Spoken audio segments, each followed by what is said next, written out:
யாரையுமே நம்ப முடியலங்க. இன்னைக்கு உள்ள காலகட்டத்தில் எல்லாருமே பொய் தான் பேசுகிறாங்க. யார் உண்மையை சொல்கிறா, யார் பொய் சொல்கிறானே கண்டுபிடிக்கவே முடியலங்க. அந்தளவுக்கு நம்மகிட்ட நடிக்கிறாங்க.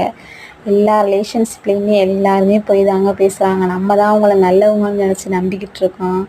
எல்லாருமே எல்லா விதத்துலேயுமே நம்மளை ஏமாற்ற தான் செய்கிறாங்க. பரவாயில்ல, ஆனால் நம்ம எல்லாத்தையுமே ஏற்றுக்குறோம். எல்லாத்தையுமே அவங்க எவ்வளோ நாளைக்குங்க மறைக்க முடியும்? ஒரு நாளைக்கு எல்லாமே உண்மை வெட்ட வெளிச்சமாக வெளியே வரத்தான் போகுது. நம்மகிட்ட மறைச்சாலும் மேலே ஒருத்தர் இருக்கார், கடவுள்னு ஒருத்தர். அவங்க என்ன பண்ணுறாருன்னு பார்த்துக்கிட்டு தானே இருப்பார். எல்லாருக்குமே அதுக்கான தண்டனை கண்டிப்பாக கிடைக்குங்க. நம்மளை ஏமாத்திடலாம், ஆனால் கடவுளை ஏமாற்ற முடியாதுல்ல. கர்மான்னு ஒன்று இருக்குது, அதுலேருந்து அவங்க தப்பிக்கவே முடியாது.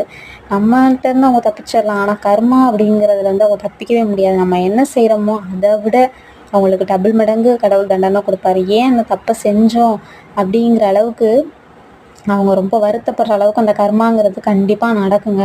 இப்போல்லாம் முன்ன மாதிரி இல்லைங்க. அவங்களும் செய்கிறதுக்கான பலன் இப்போல்லாம் கண்கூடவே நடந்துருது. எவ்வளோ நாளைக்கு நம்மளை ஏமாற்ற முடியும் சொல்லுங்கள்? பரவாயில்ல, நம்மளை அவங்க ஏமாற்றிட்டு போகிறாங்க. அதுக்கான தண்டனை என்றைக்கு இருந்தாலும் அவங்க அனுபவிக்க தான் போகிறாங்க. எல்லாருமே அப்படி தாங்க இருக்காங்க. ஆனால் நம்ம தான் ஈஸியாக அவங்கள நம்பிடுறோம். ஆனால் ஒரு நாள் கண்டிப்பாக தெரிய தானே வருது அவங்க பண்ணுற தப்பு எல்லாமே. தெரிய வரும்போது தாங்க தெரியுது எந்த அளவுக்கு நம்ம முட்டாளாக இருந்திருக்கோம், எந்த அளவுக்கு நம்மளை ஏமாற்றிருக்காங்க, எந்த அளவுக்கு நம்மளை நடிச்சிருக்காங்க, நம்மக்கிட்ட நடிச்சிருக்காங்கிறதும் தெரிய வருது. அப்படியே ரியலாகவே நம்மகிட்ட இவ்வளோ நாளாக நடிச்சிருந்துருக்காங்களா அப்படின்னு நினைக்கும் போது ரொம்ப கஷ்டமாக இருக்குங்க, ரொம்ப வேதனையாகவும் இருக்குங்க. அப்புறம் முதல் தடவை அப்படி ரொம்ப கஷ்டமாக இருந்துச்சு. அப்புறம் அப்படி அப்படி பழகிடுச்சுங்க. அதான் ஃபஸ்ட்டு எந்த ஒரு விஷயமும் நடக்கும்போது ரொம்ப ஆழமாக இருக்கும், போக போக அது லேசாகிடும் அப்படிங்கிற மாதிரி. இப்போல்லாம் அந்த ஒரு ஏமாற்றமே பழகிடுச்சு. ஏன்னா நமக்கு ஏமாறுறதுன்னா புதுசா அப்படிங்கிற மாதிரி நிறையா பேர் ஏமாற்ற தான் செய்கிறாங்க.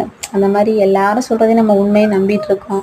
பரவாயில்ல, நம்ம அப்படியே இருந்துகிட்ருக்கோம். கடவுள்னு ஒருத்தர் இருக்கார். அவங்கவுங்க செய்கிறதுக்கான தண்டனை அவங்கவுங்களுக்கு கண்டிப்பாக கிடைக்குங்க.